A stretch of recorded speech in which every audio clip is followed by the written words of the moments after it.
බව්වෙක් වුණා කියලා නෑ විටමින් එහෙම බීලා ලස්සනට බොඩි එක මසල්ස් හදාගෙන ලස්සනට කොල්ලවගේ ඉන්නවනේ පේනවනේ මං ගන්න විටමින් මේවා ඉතින් හැම බව්වෙක්ටම හම්බ වෙන්නේ නෑ.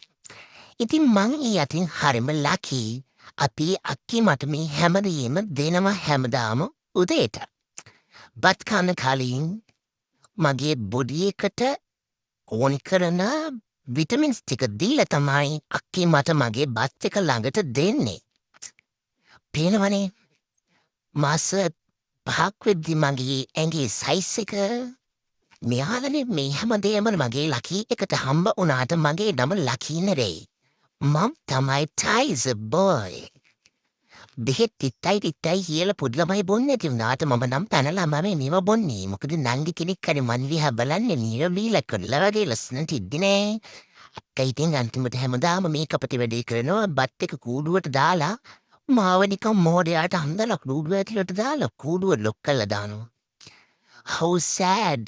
කරන්න දෙයක් නැහැ ඉතින් පෙරිතකමට මම ඒකට සිංගලා මාව මේ කූඩුවට දාලා ලොක් කරලා දවස් මිටිගුඩ බලාගෙන ඉන්න සීන් එක තමයි මට හැමදාම අන්තිමට වෙන්නේ. දුකයි.